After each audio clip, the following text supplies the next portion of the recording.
구원의 흩으심이라는 제목으로 함께 은혜를 나누겠습니다. 어떤 길은 사람이 보기에 바르나 필경은 사망의 길이니라 라는 잠언 말씀이 있어요. 인생을 살아가면서 우리가 볼 때는 바른 길 같고 사는 길 같지만 하나님께서 보실 때는 바르지 않은 길, 죽는 길이 있다라는 거예요. 그래서 저는 오늘 본문 말씀을 통해서 우리 각자가 과연 나는 사는 길을 가고 있는가 아니면 죽어가는 길로 가고 있는가 이렇게 점검해 보는 시간이 되었으면 좋겠다라는 생각을 해봤습니다. 오늘 본문의 내용은 홍수 후에 새 인류에게 일어난 사건인데요. 한국인과 그 언어가 있고 영국인과 그 언어가 있고 중국인과 그 언어가 있듯이 이렇게 세상의 수많은 민족과 언어가 다양하게 존재하는 이유를 오늘 본문은 설명해 주고 있어요. 이제 홍수 이후의 인류는 노아의 세 아들인 셈, 함, 야벳을 통해 새롭게 시작하게 되었습니다. 1절을 보니까 그 당시 온 땅의 언어가 하나였대요. 그리고 말이 하나였다라고 얘기해요. 한 민족, 그러니까 한 뿌리에서 시작했으니까 당연히 언어도 하나였겠죠. 새 인류는 동쪽으로 옮겨갔어요. 점점 옮겨가다가 시날 평지에 이르러 정착을 하게 됩니다. 그리고 그들은 그곳에서 성읍과 탑을 쌓기 시작합니다. 본문을 보니까 여호와 하나님께서 그들이 건설하는 성읍과 탑을 보시려고 내려오세요. 그런데 어찌된 일인지 하나님께서 그들이 하는 일을 기뻐하시지 않으세요. 그래서 그들의 언어를 혼잡하게 하셔서 그들로 더 이상 성읍과 탑을 건설하지 못하게 하세요. 갑자기 말이 바뀐 거예요. 한국말을 하다가 갑자기 어떤 사람 영어를 해요. 그리고 어떤 사람 중국어라고 일어를 하는 거예요. 갑자기 말이 바뀌면 그와 같은 혼란이 없을 거예요. 혼란도 그런 혼란은 아마 없었을 것 같아요. 사람들은 결국 쌓던 성과 탑을 다 쌓지 못하고 흩어질 수밖에 없게 된 거예요. 그래서 새 인류는 같은 언어를 쓰는 사람끼리 사방으로 흩어지게 된 거예요. 이렇게 민족과 나라 그리고 언어가 분류되게 된 이유가 오늘 본문의 내용입니다. 하나님께서 언어를 이제 혼잡하게 하신 거예요. 그래서 모든 인류를 흩으신 거예요. 성경 본문은 그러므로 그 이름을 바벨이라 하였다라고 말씀하세요. 바벨은 어떤 의미냐면 혼잡하게 하셨다라는 거, 혼잡. 언어를 혼잡하게 하였다라는 게 이제 바벨의 의미예요. 그래서 혼잡하게 하심으로, 바벨 하심으로 모든 족속을, 민족을 흩으셨다라는 거예요. 그렇다면 하나님은 왜 저들의 행위를 기뻐하지 않으셨을까요? 왜 언어를 혼잡하게 하시고 저들을 완전히 흩어버리셨을까요? 사실 선뜻 이해가 되진 않아요. 자신들의 안전을 위해서 성을 쌓아요. 그리고 흩어지는 것을 방지하기 위해서 탑을 쌓아요. 어떻게 보면 당연하게 보여요. 그런데 오늘 말씀을 보니까 그 동기에 문제가 있었다라는 거예요. 3절, 4절 함께 읽어보겠습니다. 3절, 4절입니다.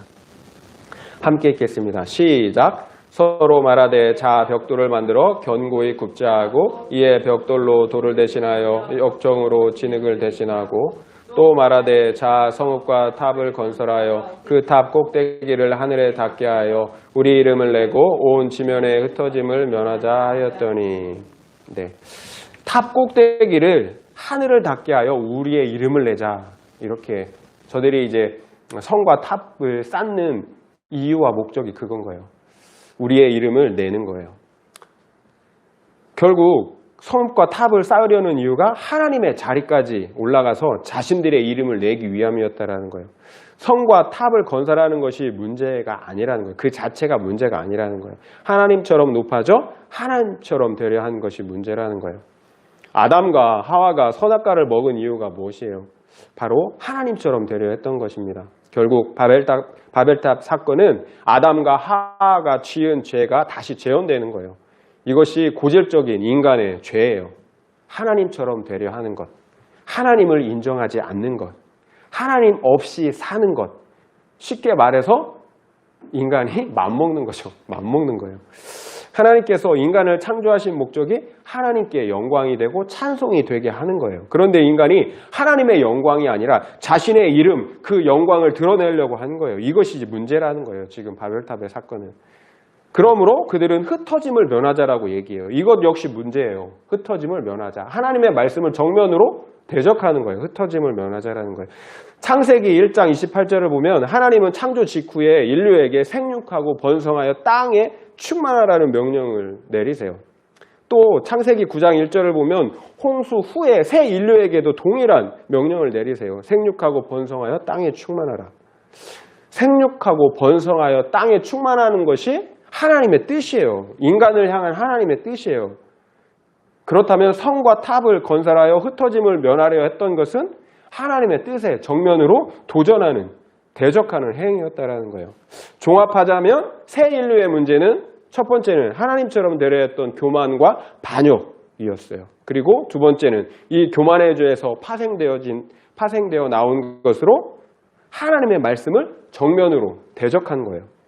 죄인들이 하나가 되어 하나님을 대적하는데 언어가 같다면 얼마나 더 잘 대적하겠어요. 하나님께서 보실 때 이거 그냥 둬서는 큰일 나겠다. 이제 결국 하나님은 언어를 혼잡하게 하심으로 인류를 흩으실 수밖에 없었던 거예요. 만약 그냥 두었다면 어떻게 되었을까요? 순식간에 홍수 이전 죄로 가득 찼던 옛 세상으로 돌아가고 말았을 거예요. 이후에 전개될 성경의 역사를 보면 알 수 있겠지만 이런 혼잡과 흩으심의 사건은 결국 인류를 구원하시기 위한 하나님의 구원의 경륜임을 알 수가 있어요. 바로 이어지는 창세기 12장을 보면 인류를 흩으신 하나님은 바로 그 인류를 구원하시기 위해서 그 작업을 착수하세요. 곧 아브라함을 부르세요.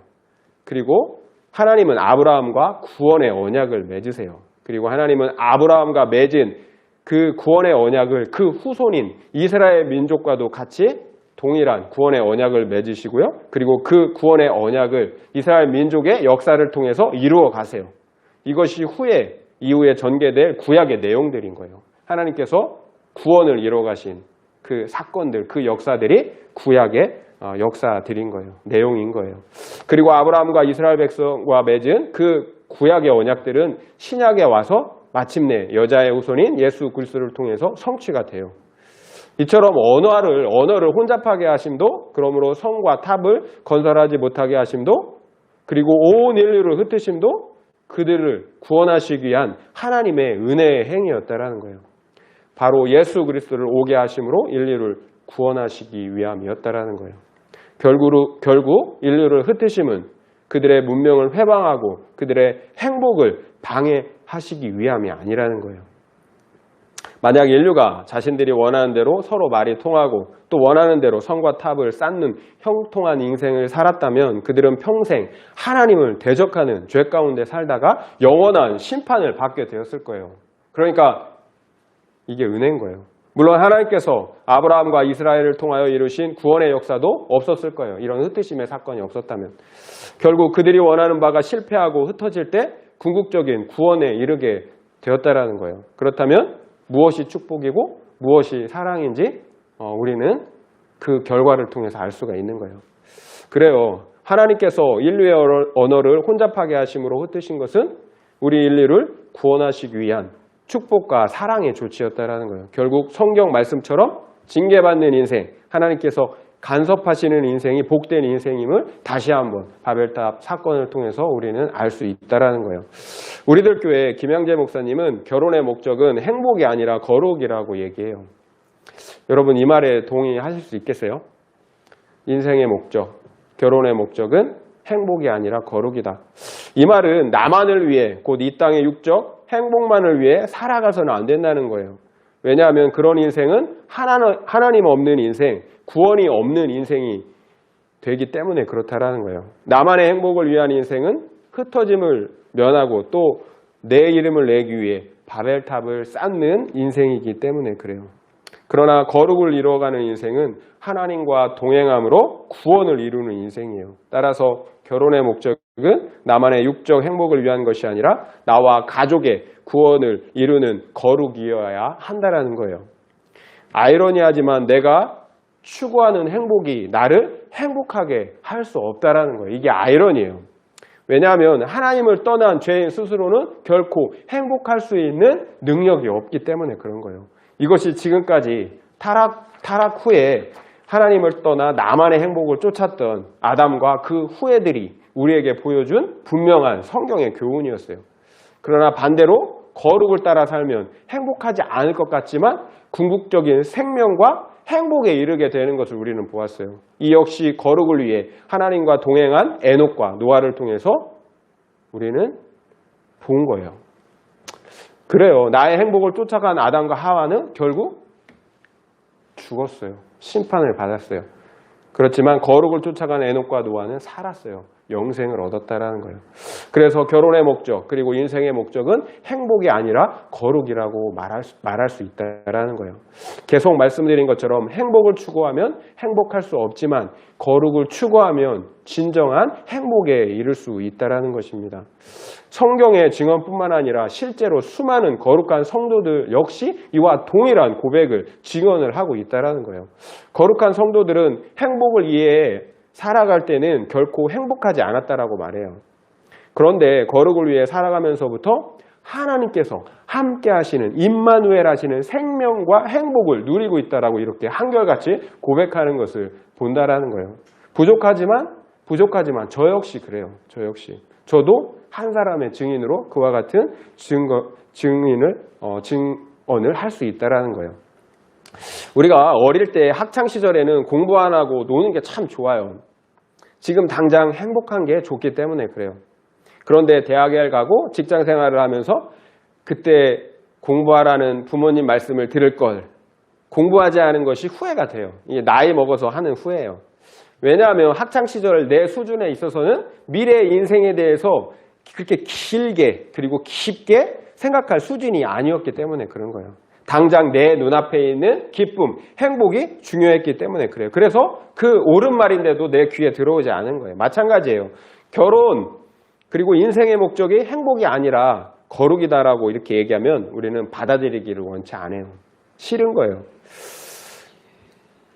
그러나 하나님께서 우리 인생 가운데 그 언어를 혼잡하게 하시고 흩으심의 사건을 보내시면 그제서야 거룩이 행복임을 깨닫게 되는 거예요.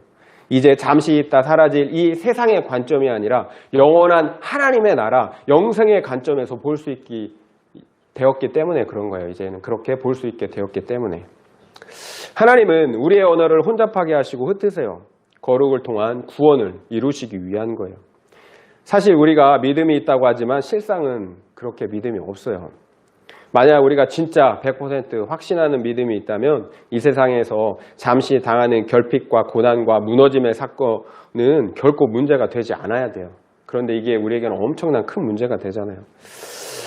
거지였던 한 사람이 내일부터 왕의 양자가 되어서 왕궁에서 호화스러운 생활을 시작한다고 한번 생각해 보세요. 그렇다면 현재 가지고 있는 이 누더기 옷들 그리고 구걸하던 이 깡통을 가져가겠다고 이렇게 헛 욕심을 부리지는 않는다라는 거예요. 만약에 내일부터 왕자로 살아가는데 지금 가지고 있는 누더기 옷과 깡통을 가져간다고 생각해 보세요. 그것을 가져야 한다고 헛 욕심을 만약에 지금 막 부리고 있다고 생각해 보세요. 얼마나 안타까운 모습이에요. 그런데 안타깝지만 이것이 오늘날 우리가 이 땅에서 아둥방둥, 이 땅의 것들 때문에 아둥방둥하는 우리의 모습이라는 거예요. 큐티인 간증을 보면 믿는다고 하는 수많은 사람들이 상대방의 직장이나 학벌이나 돈이나 그 사람의 자상함과 같은 세상 배경을 보고 불신자와 결혼을 하는 것을 보게 돼요. 그들이 왜 불신자와 결혼을 했을까요? 육적인 행복이라는 성을 건설하고자 했기 때문에 그래요. 그리고 나 이렇게 잘 살고 있다는 바벨탑을 쌓아서 자신의 이름을 내고자 하는 그런 자랑하고 싶은 교만이 그 안에 있었기 때문에 그래요. 만약 하나님께서 그들을 그대로 방치했다면 성과 바벨탑을 성공적으로 건설하는 인생을 살았을 거예요. 그러나 문제는 그 성과 바벨탑을 건설하는 인생은 결코 구원에 이를 수 없다라는 거예요. 사망에 이르게 된다라는 거예요. 결국 간증자들의 간증을 보면 사랑의 하나님께서 하나같이 그들의 언어를 혼잡하게 하세요. 그러므로 그들을 흩으세요. 결혼 전에는 그렇게 잘 맞던 언어가 더 이상 맞질 않는 거예요. 그러면 그때부터 흩어지는 사건들이 휘몰아쳐 오는 거예요. 성격 차이로 흩어지고요. 바람 펴서 흩어지고요. 경제적 무능으로 흩어지고요. 자녀 문제들로 흩어지고 그리고 질병으로 흩어지는 거예요. 온갖 흩어짐의 사건이 찾아오는 거예요. 결국 그 언어의 혼잡함과 흩어짐의 사건을 통해서야 자신이 하나님을 떠난 죄인이었음을 깨닫게 되는 거예요. 그래서 그 무너짐에도 소망이 있다라는 거예요. 그 무너짐이 바로 구원의 시작이 되기 때문에 그런 거예요. 제 인생에 있어서도 바벨탑이 무너지는 사건들이 있었어요. 저는 대학교 입학쯤에 하나님을 인격적으로 만났어요. 그래서 그 후 대학교 1, 2학년의 시기는 제 인생에 있어서 가장 행복한 시간들이었어요. 그러나 군대 가야 할 때가 다가왔어요. 저는 학군 장교로 가면 소대장으로서 소대원들에게 전도를 많이 할 수 있을 것이라고 생각했어요. 그래서 학군 장교로 군 복무를 시작했어요. 그런데 그것은 어디까지나 제 착각이었어요.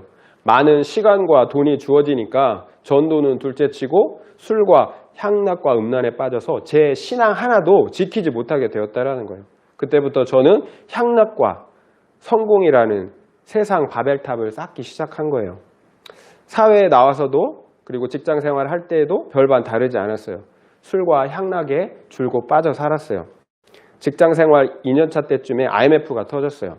정리해고를 해야 하는데 팀장은 결혼한 사람들은 가정이 있으니까 신입 사원이 그만둬야겠다고 이렇게 얘기했어요. 그래서 저는 자의반, 타의반 대전에 있는 케이블 TV 회사로 옮기게 되었습니다. 그런데 그곳에서도 노사 간 갈등이 불거졌고요. 저는 어디에도 편들고 싶지 않았어요. 그래서 저는 그때 회사를 그만두게 됩니다. 막상 회사를 그만두고 보니까 흥청망청 사느라 돈도 없고 재취업한다라는 것도 불투명하고 미래를 생각하니까 두려움이 이렇게 몰려오더라고요.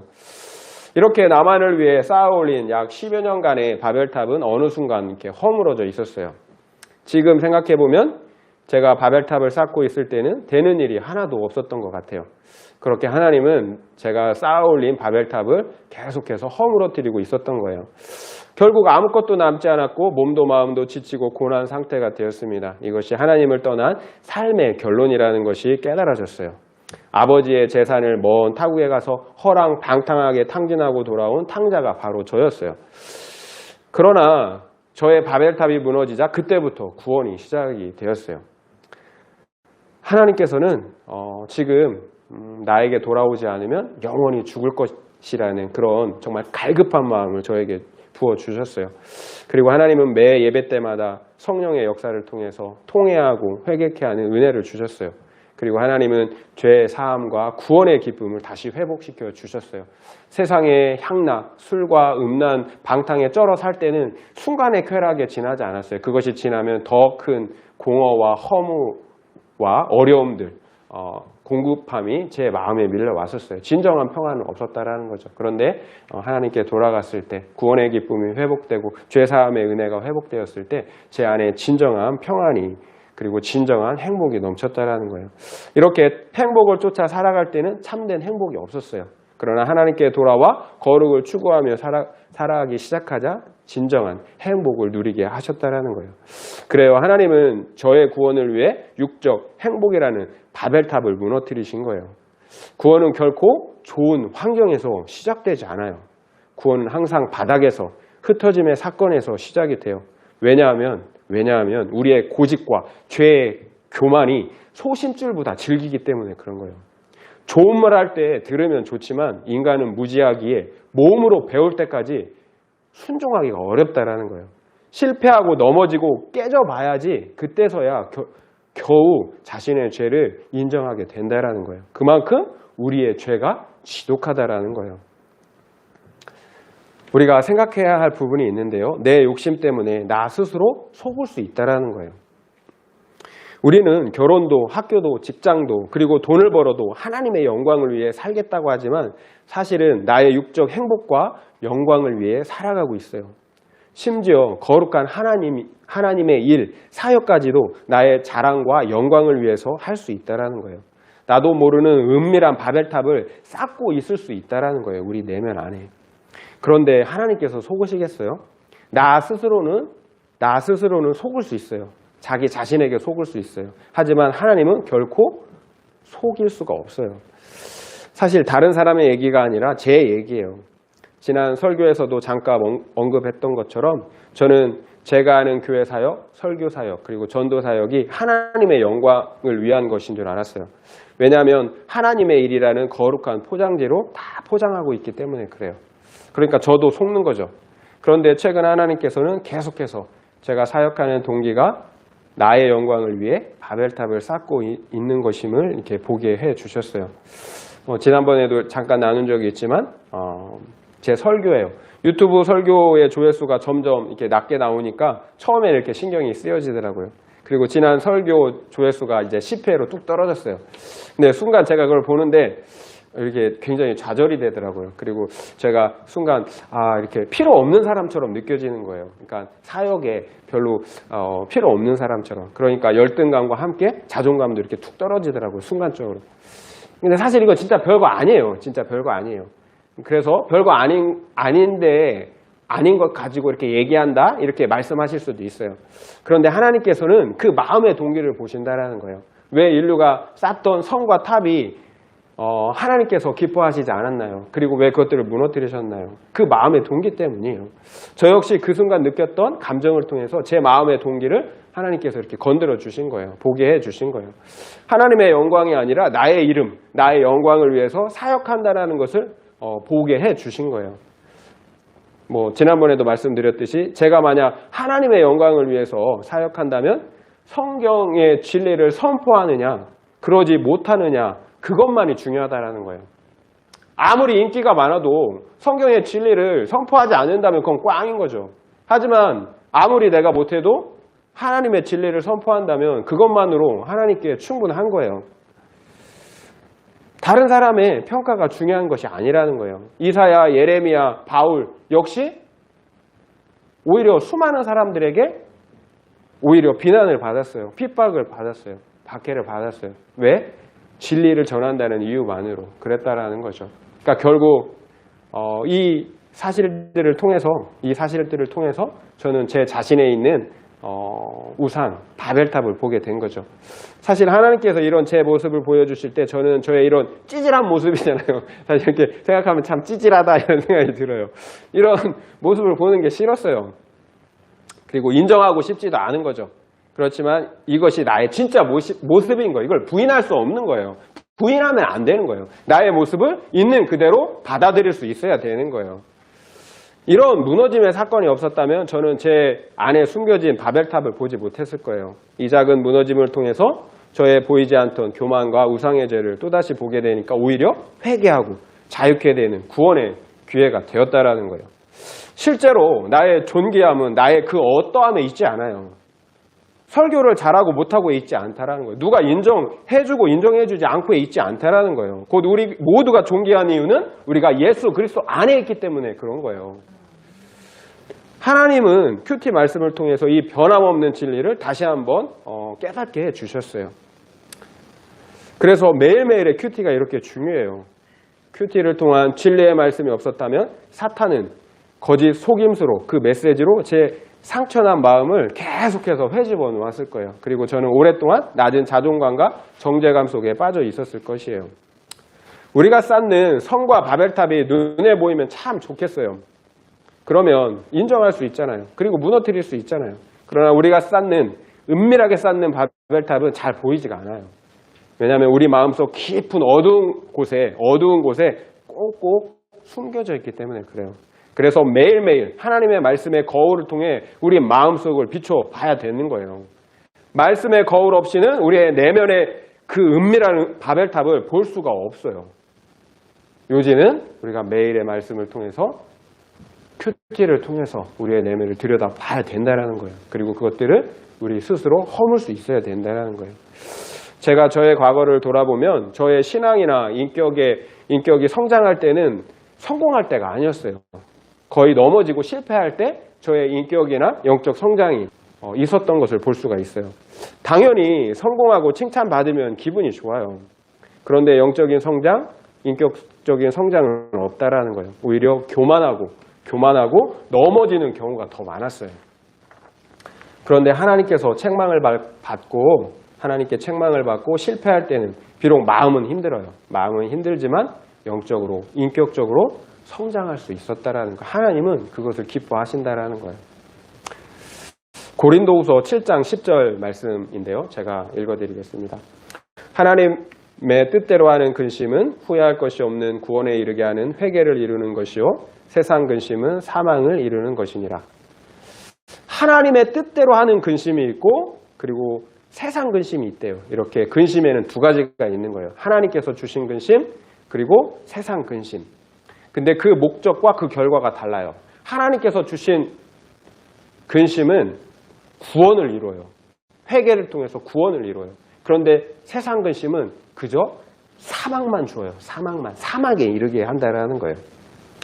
하나님께서 주신 근심은 구원을 이루는 회개를 이루어요. 그래서 생명을 주세요. 그러나 세상 근심은 사망에 이르게 해요. 이렇게 하나님께서 자녀로 고생하게 하시고 그리고 근심하게 하시면 본심이 아니라는 거예요. 구원에 이르는 회개를 이루게 하시기 위함이라는 거예요. 동일한 암 사건이 있어요. 그런데 한 사람은 그 암 사건을 통해서 회개하고 구원을 얻어요. 영생을 얻어요. 그러면 하나님께서 주신 근심인 거예요. 그런데 동일한 암인데 한 사람은 그저 근심 걱정만 하다 그 암으로 죽어요. 그러면 그것은 세상 근심인 거예요. 우리 어머니가 암으로 돌아가셨어요. 굉장히 고난 속에 돌아가셨는데 그 근심 중에 마지막에 예수님을 영접하시고 돌아가셨어요. 그렇다면 이 근심은 누가 준 근심입니까? 하나님께서 주신 근심이라는 거예요. 회개를 통해 구원에 이르렀다라는 거예요. 그 차이가 무엇일까요? 그 차이가 하나님께서 주신 근심, 세상 근심 똑같아요. 볼 때 차이가 없어요. 똑같아요.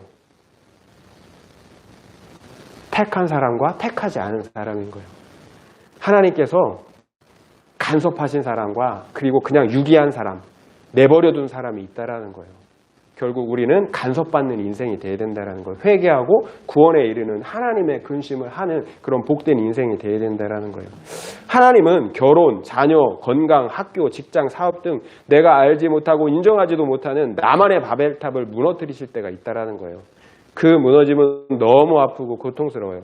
내가 어떤 사람인데 자존심이 상하기도 해요. 그러나 그 무너짐과 흩어짐의 사건이 바로 내 구원의 시작이라는 것을 기억해야 돼요. 하나님 없이 열심히 사는 인생은 바벨탑을 쌓는 인생이에요. 결국 다 무너지게 되어 있어요. 지금 내가 아무리 열심히 살아도 하나님이 없는 바벨탑을 쌓고 있다면 다 무너지게 되어 있다는 거예요. 만약에 무너지지 않으면 그것은 무슨 근심이에요? 세상 근심인 거예요. 사망으로 가고 있다는 거예요. 제가 여러분에게 생각해 볼 수 있는 적용 질문을 드려보겠습니다. 나의 인생 가운데 하나님께서 혼잡하게 하시고 흩어버린 바벨탑은 무엇입니까? 그 사건이 구원의 사건으로 인정되십니까? 그렇다면 그 사건을 통해 지금 구원을 이루어가고 계십니까? 한번 여러분 생각해 보시기를 바랍니다. 사도행전 2장 4절의 말씀 제가 읽어드리겠습니다. 그들이 다 성령의 충만함을 받고 성령이 말하게 하심을 따라 다른 언어들로 말하기를 시작하니라. 성령이 다 충만함을 받고 성령이 말하게 하심을 따라 다른 언어들로 말하기를 시작하니라. 이렇게 사도행전을 보면 예수님께서 승천하신 후 오순절날 성령이 임하세요. 그때 성령을 받은 사람들이 성령이 말하게 하심을 따라 각국 다른 언어들로 말하기를 시작합니다. 그래요. 바벨탑 사건 이후에 혼잡하게 되었던 언어가 성령의 임하심을 통해서 다시 하나가 된 거예요. 그렇다면 다시 하나가 된 언어는 무엇이에요? 하나님 나라의 언어, 바로 구원의 말씀, 복음이에요. 그리스도 예수가 우리의 모든 죄를 대속해 주셨다라는 말씀이에요. 누구든지 회개하고 그를 믿는 자마다 멸망치 않고 영생을 얻는다는 말씀이에요. 흩어졌던 인류의 언어가 예수 그리스도의 그 구속의 십자가 사역을 통해서 성령으로 인해서 다시 한 언어가 되었다라는 거예요. 그렇다면 그 언어를 사용하는 백성은 누구예요? 성령으로 오신 하나님과 동행하는 그 나라의 백성들, 바로 우리 교회들인 거예요. 이것이 바로 우리가 받은 구원의 실제인 거예요. 한 성령 안에서 한 언어를 사용하는 하나님 나라의 백성으로 회복된 거예요. 실제로 세상의 모든 교회는 한 성령 안에서 한 성경 말씀의 언어를 사용하고 있잖아요. 그렇다면 우리는 지금 어떤 언어를 사용하고 있나요? 부부지간에 부모와 자식 간에 그리고 교회 안에서 여전히 세상 언어를 사용하고 계십니까? 아니면 하나님의 나라의 언어인 회복된 복음의 말씀을 사용하고 계십니까? 하나님을 떠난 부부가 그리고 부모 자식 간에 세상적으로 말이 통한다는 것은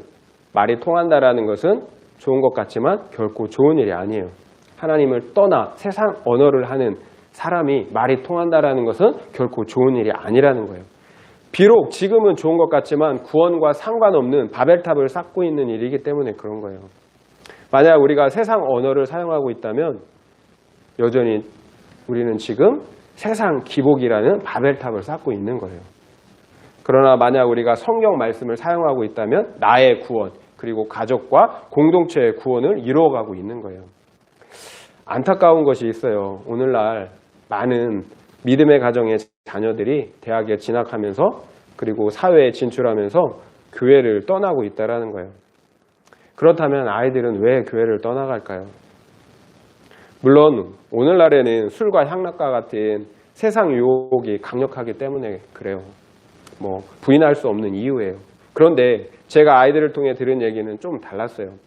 아이들은 부모님들이 또 교회 어른들이 교회에서 사용하는 언어와 그리고 집에서 밖에서 사용하는 언어가 서로 다르다라고 이렇게 얘기하더라고요.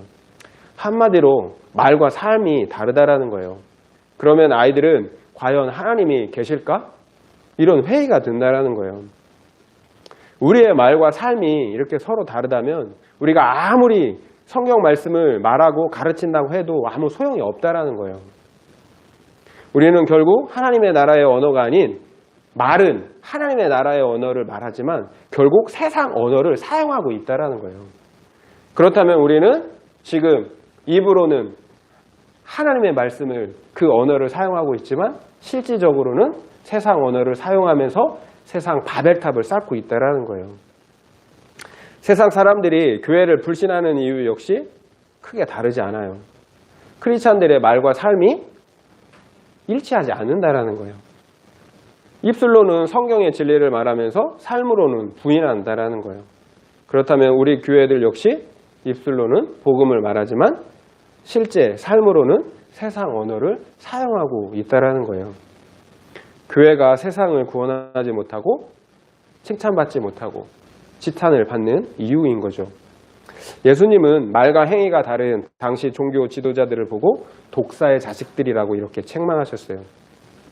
예수님께서 가르친 복음의 진리가 2000년 동안이나 전 인류와 개인의 삶을 변화시키는 실제적인 영향력을 발휘할 수 있었던 그 이유는 무엇일까요? 우리의 말은 별로 영향력이 없는데 왜 예수님의 그 복음은 이렇게 2000년 동안이나 인류에게 그리고 사람들에게 그렇게 영향력을 변화시키는 영향력을 발휘할 수 있었을까요? 예수님께서는 말로만 하지 않으시고 몸소 삶으로 자신이 전한 진리를 사셨기 때문에 그런 거예요. 예수님은 사랑하라고만 이렇게 말로만 하지 않으셨어요. 친히 십자가의 죽으심으로 그 사랑을 실천하시고 보여주셨다라는 거예요. 이것이 하나님 나라의 언어인 거예요. 입으로만 하는 게 아니라 삶으로 보여주는 것. 이것이 하나님의 나라의 언어인 거예요. 예수님은 하나님의 나라의 언어를 쓰셨어요. 그리고 보여주셨어요. 그리고 너희도 그렇게 살라고 말씀하시고 계시는 거예요. 행함이 없는 어떤 말로도 사람을 변화시킬 수가 없어요. 목사인 저도 마찬가지예요. 삶으로 제가 전하는 진리를 살아내야 하는 거예요. 제가 말한 대로 살지 않는데 누가 제 말을 신뢰하겠어요. 사실 그런 점에서 저는 많이 부족한 목사입니다. 이 말씀을 전한다라는 게 쉽지 않은 거예요. 스스로. 그럼에도 진리의 말씀을 우리가 함께 노력해 가면서 이 진리의 말씀을 살아내야 하기 때문에 이 말씀을 드리는 것입니다. 중요한 것은 성령 안에서 거룩이라는 말씀의 언어를 회복하지 않으면 나의 구원은 물론 다른 사람의 구원도 이룰 수 없다라는 거예요. 적용 질문을 다시 한번 드릴게요. 한번 생각해 보시기 바랍니다. 나는 어떤 언어를 사용하고 있습니까? 가족과 다른 사람들의 구원을 이루어가는 하나님의 나라의 언어인 성경 말씀을 사용하십니까? 아니면 세상 언어를 사용하십니까? 한번 생각해 보시기 바랍니다. 네. 말씀을 마무리하겠습니다. 서두에 말씀드린 것처럼 어떤 길은 사람의 보기에 바르나 필경은 사망의 길이라고 말씀하십니다. 바로 오늘 우리가 함께 살펴본 것처럼 바벨탑을 쌓는 인생이었습니다. 우리가 보기에는 좋은데, 그래서 행복 같은데 하나님 아버지께서 보실 때는 그것이 사망의 길이라는 거예요. 마치 아이들이 부모의 말을 듣지 않고 자기 고집대로 위험한 길로 가는 것처럼 말입니다. 그렇다면 하나님께서 우리 인생 가운데 그 바벨탑을 쌓지 못하도록 혼잡하게 하시고 흩으신 사건들은 저주가 아니에요. 바로 축복의 사건들입니다. 그렇지 않으면 우리는 그 죽음의 길로 갔을 것이기 때문입니다. 그렇습니다. 하나님은 각종 불화, 자녀의 문제, 그리고 이혼, 실직, 질병 등 우리가 원하지 않는 이런 혼잡하게 하심과 흩어지는 사건들을 통해 구원을 주시는 회개를 이루게 하세요. 우리를 사랑하시기 때문에 고난과 아픔의 사건을 주신다라는 것입니다. 예수님은 온 천하를 얻고도 내 생명을 잃으면, 목숨을 잃으면 무엇이 유익하겠느냐고 말씀하셨어요. 그만큼 우리의 생명이 중요하다라는 거예요. 그 어떤 것을 다 들여서도 그 생명을 사야 된다라는 거예요. 결국 우리가 세상에 있는 모든 것을 다 가져도 영생을 잃으면 아무 소용이 없다라는 거예요. 그러나 반대로 이 세상에 있는 모든 것을 다 잃어버려도 영생을 소유하면 모든 것을 다 가진 성공한 인생이라는 거예요. 그러니까 우리는 하나님께서 우리를 흩으시고, 그리고 우리가 세운 그 바벨탑을 무너뜨리는 그 사건 속에서도, 그 사건 중에서도 우리는 감사할 수가 있어야 되는 거예요. 그것이 하나님의 은혜의 사건, 사랑의 사건인 거예요. 왜 그래요? 영생을 주시기 위해서, 그 어떤 것과도 바꿀 수 없는 영생을 주시기 위해서 그렇게 하셨다면 우리는 그 주님의 그 무너짐의 사건 앞에서 믿음으로 감사할 수 있어야 된다라는 거예요. 따라서 우리 모두는 비록 흩어짐과 그리고 무너짐의 그런 현실 속에 있을지라도 믿음으로, 인내로, 그리고 회개로 구원을 이루어 가야 될 줄 믿습니다. 그와 같은 은혜가 우리 모두에게 다 있기를 예수의 이름으로 축원드립니다. 아멘.